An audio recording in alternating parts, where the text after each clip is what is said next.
kasus biasanya baru ditanganin setelah kemudian udah rame. Ya, terus kemudian penegakan hukumnya juga dinilai masih belum maksimal.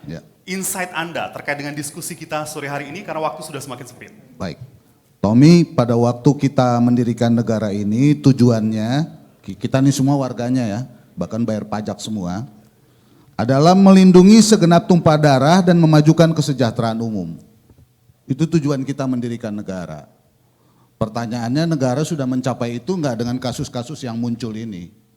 Menurut saya dari awal pembicaraan ini dan semua bukti-buktinya ada dan masih banyak lagi di luaran sana bahwa negara sebenarnya gagal dan lalai bahkan dengan sengaja tidak menjalankan kewajibannya, state obligation. Melakukan pembiaran maksudnya? Ya, bahkan ada indikasi apalagi kalau sudah anggota DPR-nya mengaku nanda tanganin, keluarin duit, apa segala macam, itu indikasi yang sangat kuat bahwa sebenarnya negara dalam hal ini government, pemerintah bisa melakukan crime, kriminal. Ya, ini soal yang sangat serius menurut saya. Karena itu pemerintah dalam hal ini Presiden Jokowi ya, ini angkanya sudah 114 triliun. BLBI aja cuma 110, Menko Polhukam pimpin langsung tuh berpuluh-puluh tahun. Ya, korbannya sudah 3 juta. 3 juta nih, kita mau nganggap enteng, udah banyak yang bunuh diri. Dan ini akan banyak terus, ini baru 10 tahun, terus akan bertambah terus, bertambah ya. Nah karena itu menurut saya bagaimana caranya sekarang kita melakukan jalan keluar, ya jalan keluar. Yang pertama menurut saya, ini nggak bisa normatif-normatif kayak begini, harus ada desakan, salah satu desakannya adalah ini kita buka dulu di masyarakat lewat forum-forum ini. Karena itu yang pertama saya mau himbau kepada korban, karena korbannya ini ada 3 juta paling tidak data kita. Karena itu saya dengan rendah hati dan mohon karena ini pekerjaan yang sangat berat menurut saya ya, Forum Indonesia Adil harus mengambil peran mengumpulkan ini dan korban-korban ini kita organisir. Bila perlu kita bikin konferensi di seluruh Indonesia, korban-korban ini kita kumpulin 3 juta gitu, di mana, di Istora atau di mana, untuk kita bicara soal ini.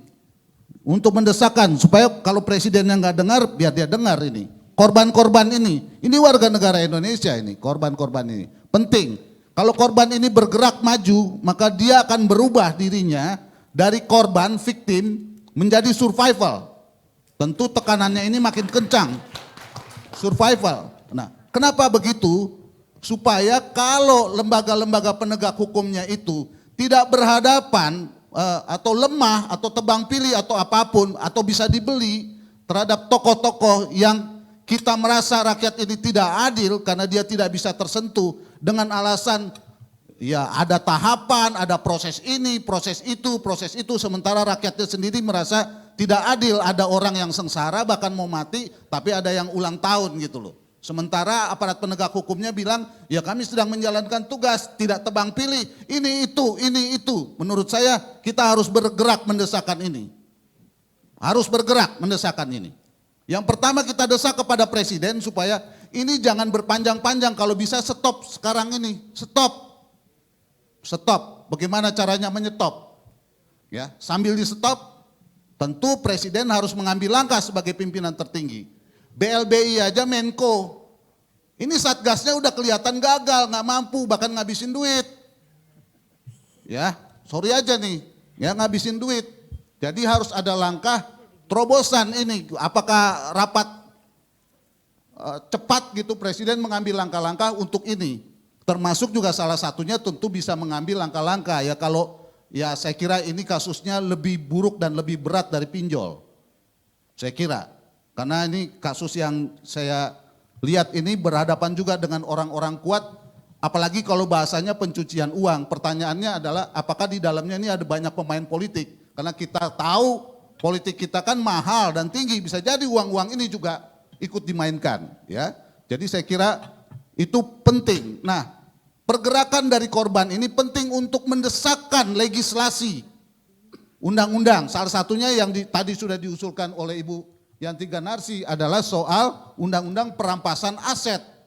Jadi kalau kita biarkan ini, saya kira tidak akan ada tekanan. Saya mau ingatkan kepada kita semua, ini tahun politik dan Presiden Jokowi tinggal 3 tahun lagi, jadi 2 tahun efektif. Ya, jadi kita pasti tidak akan jadi prioritas korban-korban ini, akan dibiarkan ini terus bertambah. Jadi ini harus didesakkan ini program legislasi ini, ya. Nah, yang kedua adalah kita harus desakkan supaya Presiden cepat melakukan evaluasi terhadap Satgas yang sudah jelas blocking-blockingnya banyak, ya kan? Yang bisa mengangkat blocking-blocking ini kan tinggal Presiden. Nanganin BLBI aja blocking-blockingnya sudah sangat jelas dan Presiden ambil, itu pun kita kritik sekarang ini. Nah ini saya kira sudah mendesak. Saya nggak mau bilang ini emergensi atau keadaan darurat atau apapun ya yang sering dipakai oleh orang. Karena itu banyak manipulasinya di situ. Tapi saya kira negara yang gagal atau tidak bisa menghadirkan sistem keamanan terhadap investasi ini harus mengambil langkah-langkah drastis agar korban tidak makin bertambah dan keadaan sosial ekonomi politik kita semakin buruk. Saya kira itu Tommy yang bisa saya sampaikan sebagai poin-poin yang harus kita desakan. Karena pengalaman saya sebagai orang yang berpuluh tahun menggeluti korban-korban pelanggaran HAM, itu butuh kekuatan dan kekompakan yang luar biasa.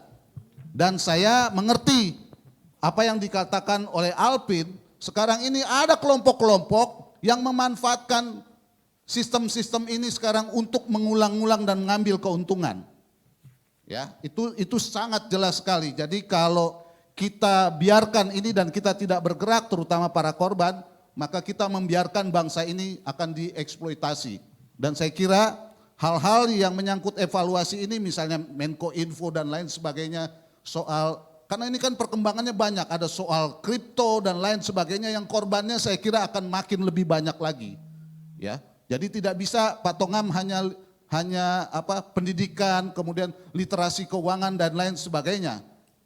Saya kira kita harus mengambil langkah-langkah yang lebih jauh dari itu di bawah kepemimpinan presiden. Kalau presidennya nggak mampu, jangan lagi pilih presiden yang kayak begini kalau begitu menurut saya. Terima kasih. Baik, terima kasih Bung Johnson.